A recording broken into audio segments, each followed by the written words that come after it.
Brother of Rajaram. రాముడికి లక్ష్మణుడు హనుమంతుడని ఇద్దరుంటారు.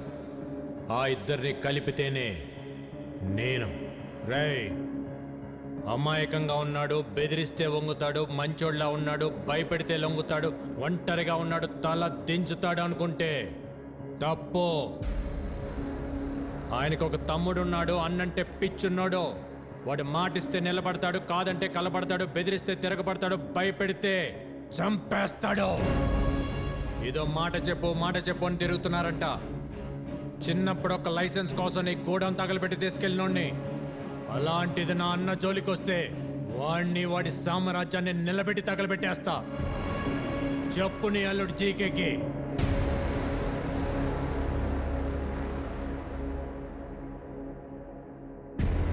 రేయ్, నేను హైవేలో డేంజర్ జోన్ బోర్డు లాంటి వార్నింగ్ ఇచ్చిన తర్వాత కూడా స్పీడ్ తగ్గించకపోతే చావు మిమ్మల్ని వెతుక్కుంటూ వస్తుంది. దాని పేరే విక్కీ.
అల్లుడు, వాడికి తమ్ముడున్నాడని నాకెందుకు చెప్పలేదు? అది మొత్తం ప్లాన్ పాడు చేశాడు.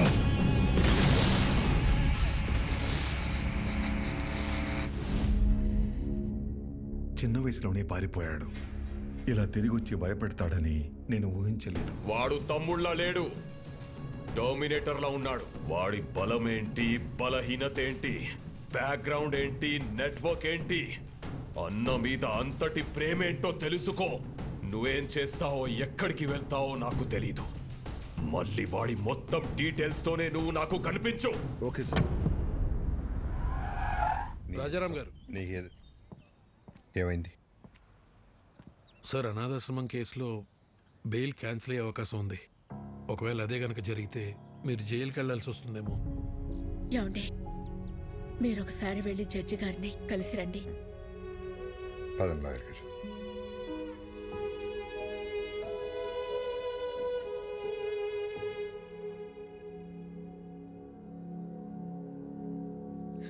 స్వామి, ఇంతవరకు నిన్నేమీ అడగలేదు.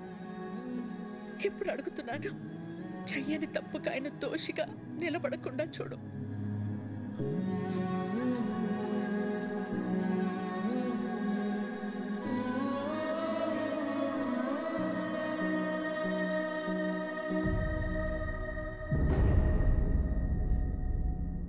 కనపడకుండా కన్నీళ్లు దాచగలవు, కానీ ఆ కళ్ళలో బాధ దాచలేవు. ఏం లేదు విక్కీ. ఇంకా నన్ను దూరం చేయకపోతున్నా. అన్నకు తమ్ముళ్ళా కాదు, తల్లి కొడుకులా అడుగుతున్నా. జీకే అన్నయ్య వెనకాల ఎందుకు పడుతున్నాడు? నువ్వు చెప్పకపోతే నా మీద ఒట్టుతున్నా. ఏం జరిగింది?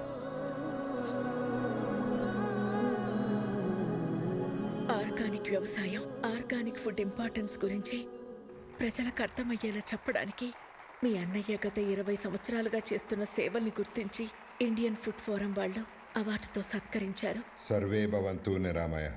అందరికీ నమస్కారం. సేంద్రియ వ్యవసాయం గురించి, సాంప్రదాయ ఆహారం గురించి కొత్తగా నేను చేసింది ఏం లేదు. మన ఋషులు ఏనాడో రాసిపెట్టారు. అది మన దేశ సంపద. ఈ రోగాలు మన పచ్చని పొలాల్లో మొదలవుతాయి. ఆధునిక వ్యవసాయంలో మనం వాడుతున్న రసాయనాలు మనలోకే వచ్చి చేరుతున్నాయి. అందుకే మన బాడీలో బ్లడ్తో పాటు డిజీజెస్ కూడా ఓ పార్ట్ అయిపోయాయి. ఈ జనరేషన్ పిల్లలకు ఊబకాయలు, హార్మోనల్ ఇంబ్యాలెన్స్ వీటి వల్లే వస్తున్నాయి. మన ఆడపిల్లలు 10 ఏళ్లకే మెచ్యూర్ అవుతున్నారు. తల్లి అవడానికి ఎన్నో కాంప్లికేషన్స్ని ఎదుర్కొంటున్నారు. మన తల్లి ఆరోగ్యం పాడైతే నెక్స్ట్ జనరేషన్స్ పాడైనట్టే. స్వచ్ఛమైన ఆహారం, మంచి బంధాలు ఈ రెండే మనిషిని కాపాడతాయి. సర్వే జనా సుఖినో భవంతు. రాజారాం గారికి ఇండియన్ ఫుడ్ ఫోరం తరపున the best healthy food award ఇచ్చి సత్కరించుకోవడం మనందరి అదృష్టం.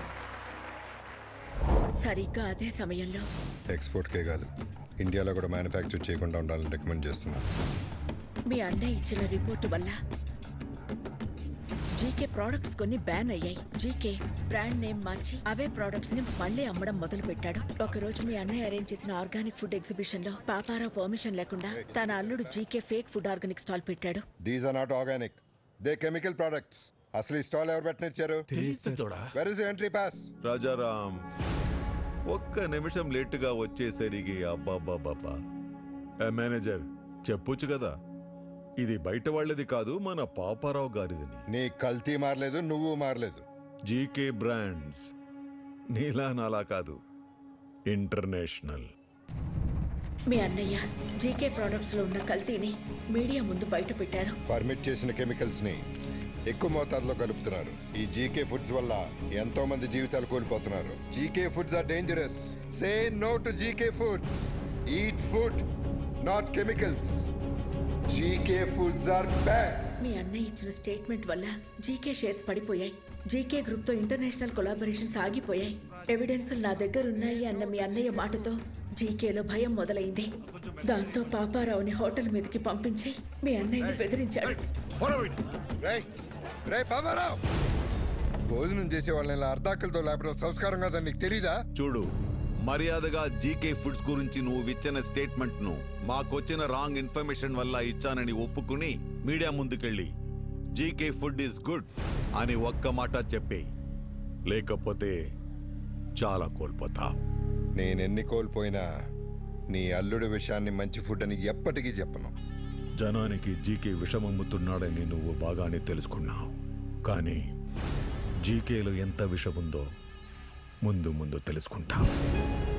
ఆ టైంలోనే జనని పెళ్లి కుదిరింది. ఇంట్లో ఏ శుభకార్యం జరిగినా మన సుఖీభవ హోటల్ నుంచి అనాథాశ్రమానికి భోజనం పంపించడం మా ఆనవాయితీ.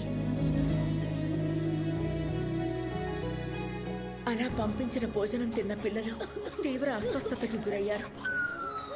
ఎలా జరిగిందో తెలియదు కానీ ఫుడ్ పాయిజనింగ్ జరిగింది. Sister, increase oxygen line. Okay sir.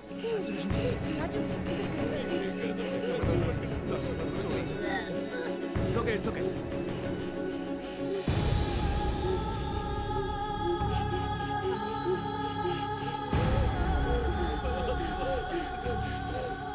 ఆ కారణం చూపించి అధికారులతో కుమ్మక్కై సుఖీభవ హోటల్స్ అన్నిటి మీద రైడ్ చేయించి నకిలీ సరుకులు తనే పెట్టించి సుఖీభవ హోటల్స్ మూతపడేలా చేశాడు.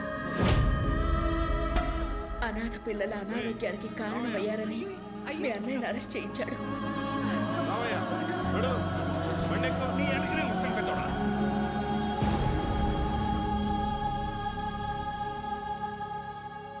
బెయిల్ మీద బయటకొచ్చిన మీ అన్నయ్యని బాధగా ఉంది కదా, నువ్వు నీ మాట వెనక్కి తీసుకోకపోయినా నీ దగ్గర ఉన్న ఎవిడెన్స్లు ఇవ్వకపోయినా ఈ బాధ నీతో ఆగదు. నీ ఫ్యామిలీలో ప్రతి ఒక్కరికి ఇస్తా. టోటల్గా నీ లైఫ్లో హ్యాపీనెస్ లేకుండా చేస్తా. రేయ్, భయపడేవాడినే అయితే నీ లైసెన్స్ ఆపేవాడినే కాదు. నేను జైలుకి వెళ్తే మహా అయితే నా పరువు పోతుంది. భయపడి మిమ్మల్ని ఇలాగ వదిలేస్తే జనాలు ప్రాణాలు పోతాయి. నా పరువు కంటే నాకు జనాల ప్రాణాలే ముఖ్యం. దాంతో జీకే జనని ఎంగేజ్మెంట్ క్యాన్సిల్ అయ్యేలా చేశాడు.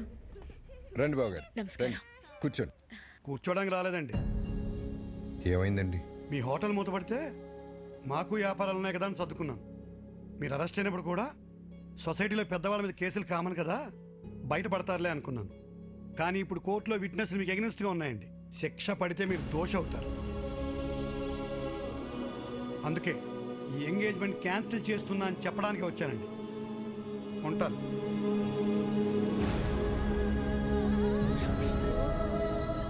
అన్యాయంగా వాడు పెట్టిన తప్పుడు కేసుల నుంచి బయటపడడానికి మీ అన్నయ్య ఒంటరి పోరాటం చేస్తున్న టైంలో నువ్వు వచ్చావు. ఇంత జరుగుతున్న ఈ విషయం నా దగ్గర ఎందుకు దాచారు వదినా? బాబాయ్, ఎట్టి పరిస్థితులను విక్కీకి మన ప్రాబ్లమ్స్ గురించి తెలియకూడదు. ఎంతకాలం మనకు దూరంగా ఉండి వాడు ఎన్ని కష్టాలు పడ్డాడో, ఇప్పుడు మన కష్టాలు చెప్పి వాడిని బాధ పెట్టకూడదు. వాడు ఇక్కడ ఉన్నంతకాలం మనందరం సంతోషంగా కనపడాలి.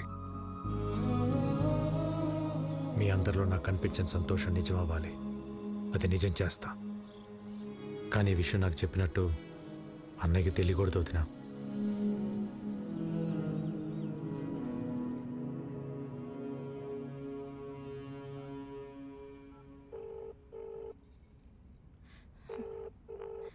You are calling is not answering. Please call again later. The person you are calling is not answering. Please call again. Phone lift చేయడు.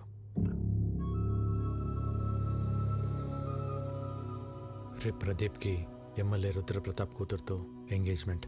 వాళ్ళ నాన్న మాట మార్చుంటాడు గాని ప్రదీప్కి నేనంటే చాలా ఇష్టం. వాళ్ళ నాన్నకి భయపడి ఒప్పుకొని ఉంటాడు. ఆ భయాన్ని నాకు వదిలే. నువ్వు లైఫ్ లాంగ్ అతనితో ఉండాలనుకున్నంత ప్రేమిస్తున్నావా? ప్రదీప్ అంటే నాకు చాలా ఇష్టం బాబాయ్. రేపు ఉదయం రెడీగా ఉండు, ఎంగేజ్మెంట్కి వెళ్దాం. ఓకే? ఇంకా టైం ఉంది కదా ముహూర్తానికి. నువ్వు వెళ్ళి రెస్ట్ తీసుకోమ్మా. జయ తీసుకెళ్ళి. బావగారు మీరు కూర్చోండి. హలో, సాంబశివరావు మాట్లాడుతున్నాను. చెప్పండి. ఇప్పుడు బోర్డు మీటింగ్ ఎందుకు? నాకు 1 hour టైం ఇవ్వండి. మీ 50 కోట్లు మీకు ఇచ్చేస్తాను.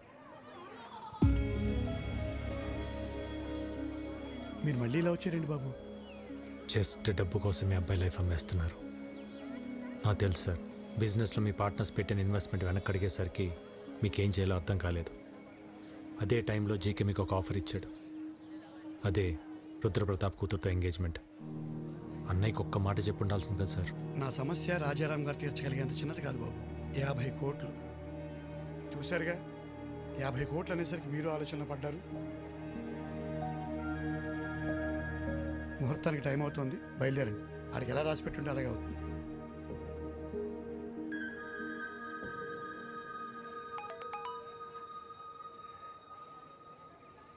50 కోట్లు.